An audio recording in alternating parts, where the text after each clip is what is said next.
కరీంనగర్ భగత్నగర్లో 80 ఏళ్ల వయోవృద్ధుడు ఎం.డి. అజ్మత్ అలీ ఇంట్లో జరిగిన సంచలనాత్మక దోపిడీ కేసును పోలీసులు ఛేదించారు. బాధితుడి అల్లుడు మొహమ్మద్ రాజావుద్దీన్ మనవడు అజీం రజాలే డమ్మీ తుపాకుల కత్తులతో ఈ కుట్రకు తెరలేపారు.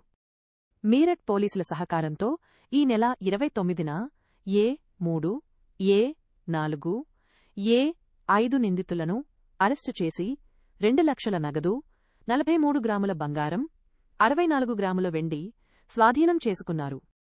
ప్రధాన నిందితులు ఏ1, ఏ2లు కోర్టులో లొంగిపోగా వారిని కస్టడీకి కోరుతున్నట్లు అడిషనల్ డీసీపీ వెంకటరమణ తెలిపారు. మీరట్ నుంచి 3 నిందితులను అరెస్ట్ చేసి వారి దగ్గర కొంత దుమ్మసత్తులను రికవరీ చేసి తీసుకొని రావడం జరిగింది.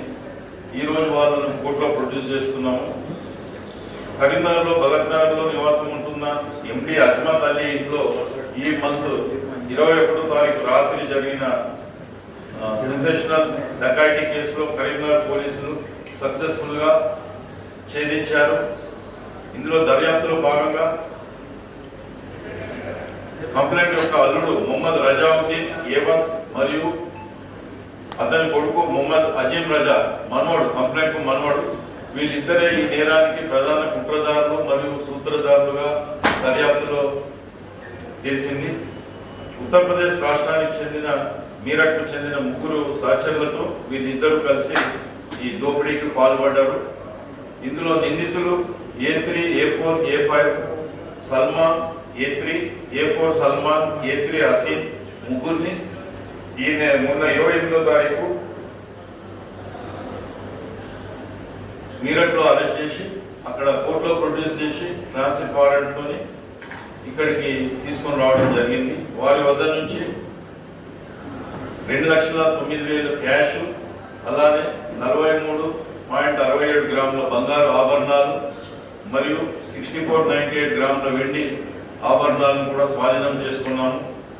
కేసు పూర్తి వివరాలు 21వ తారీఖు రాత్రి డమ్మీ పిస్టల్స్ మరియు కత్తులతో వచ్చిన నిందితుల ముఠా కరీంనగర్ భగత్నగర్లోని ఎండి అజ్మత్ అలీ నివాసంలోకి ప్రవేశించి నిందితుల ఇంట్లో ఉన్న వారిని కత్తులు, డమ్మీ పిస్టల్స్ తో బెదిరించి వారి చేతులు కాళ్ళు కట్టి నిర్బంధించి ఇంట్లో నుంచి బంగారు, వెండి ఆభరణాలు మరియు మొబైల్ ఫోన్స్ తీసుకొని పోవడం జరిగింది.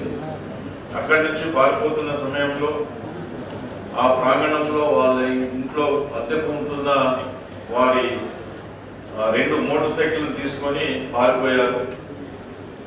దీంతో కేసు తీవ్రతను బట్టి కరీంనగర్ పోలీస్ కమిషనర్ గారి ఆధ్వర్యంలో మరియు ఇతర అధికారులు, ఉన్నతాధికారులందరూ సంఘటనా స్థలాన్ని సందర్శించి దర్యాప్తు చేపట్టారు.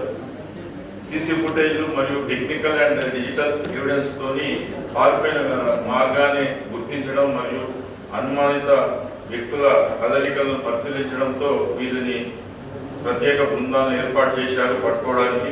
కీలక ఆధారాలు అందించిన డిజిటల్ సాక్ష్యాలు, దర్యాప్తులో భాగంగా నిందితులు పారిపోయిన మార్గాల నుంచి మరియు వారు సేకరించిన సాంకేతిక ఆధారాలను క్షుణ్ణంగా విశ్లేషించి నిందితులను తీసుకెళ్లిన 2 మోటార్ సైకిళ్లను కరీంనగర్ నుంచి హుజూరాబాద్ వైపు పారిపోయి అక్కడ పెద్దపాపాయపల్లి గ్రామం దగ్గర ఆ బైక్లను పంపడం చేసి వారు అక్కడ నుండి వేరే ట్రాన్స్పోర్ట్ మోడ్లో వెళ్ళిపోయారు. ఈ 2 వెహికల్లను కూడా అక్కడ రికవర్ చేయడం జరిగింది. అలానే మీరట్కు ప్రత్యేక పోలీసు బృందాలను నిందితులను పట్టుకోవడానికి 4 ప్రత్యేక బృందాలను మీరట్కు పంపించాము. మీరట్లో అక్కడ లోకల్ పోలీసు వారి సహాయంతో వివిధ ప్రాంతాల్లో గాలింపు చర్యలు చేపట్టి నిరంతర కృషి ఫలితంగా 29 నాడు 3 నిందితులను ఈ కేసులో 3 నిందితులను మీరట్లో అరెస్ట్ చేయడం జరిగింది. బాధితుడు అల్లుడు మనవడు ఇద్దరు ప్రధాన సూత్రధారులు. బాధితుడు ఎంజి అజ్మత్ అలీ అల్లుడు మొహమ్మద్ రజావుద్దీన్ మరియు మనవడు ఏ2 మొహమ్మద్ అజీం రజా ఈ నేరానికి ప్రధాన సూత్రధారులుగా తేలింది. ఏ1 రజావుద్దీన్ మరియు బాధితుడు ఎండి అజ్మత్ అలీకి సొంత అల్లుడు, తన పెద్ద బిడ్డ యొక్క హస్బెండ్. ఇతను ఉత్తరప్రదేశ్ మీరట్కు చెందినవాడు.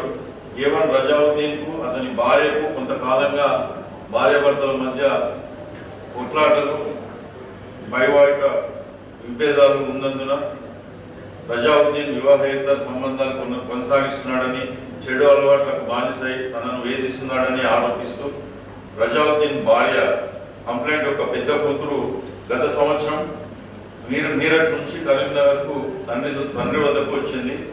అనంతరం రజావుద్దీన్ కూడా కరీంనగర్కు వచ్చి తన భార్యను తీసుకువెళ్ళడానికి ప్రయత్నం చేశాడు. అందుకు ఆమె సహకరించలేదు, అంగీకరించలేదు. ఆ తర్వాత అతను ఆత్మహత్యాయత్నం చేశాడు. బాధితుడి కుటుంబ సభ్యులు అతనికి వైద్య చికిత్స చేయించడంతో పాటు వారి ఇంట్లో ఆశ్రమం కూడా కల్పించారు.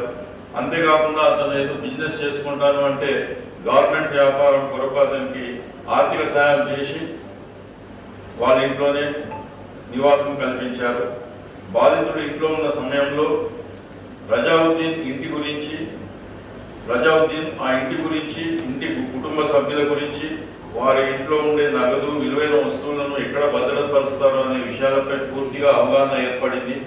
ఈ 1 year లో బాధితుడి కుటుంబంకు A1 గార్మెంట్స్ వ్యాపారం ప్రారంభించేందుకు కూడా ఈ కంప్లైంట్ వాళ్ళ అల్లుడికి ఆర్థిక సాయం చేయడం జరిగింది.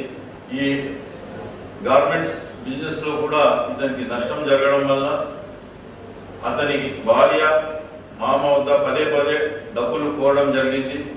బిజినెస్ లో లాస్ అయ్యి వాళ్ళ కంప్లైంట్ ను డబ్బులు అడగడం జరిగింది. అయితే అందుకు 5 లక్షలు ఇవ్వాలని డిమాండ్ చేయగా కంప్లైంట్ హనుమత్ అలీ ఇవ్వడానికి నిరాకరించాడు. ఇందులో భాగంగానే వాళ్ళు ఈ దోపిడీ చేయాలని కుట్ర పన్నారు. దోపిడీ కుట్ర అమలు చేయడం ఎలా జరిగిందంటే, బాధితుడి ఇంటి గురించి, అక్కడ ఉన్న విలువైన వస్తువుల గురించి పూర్తి అవగాహన ఉంచుకున్న రజావుద్దీన్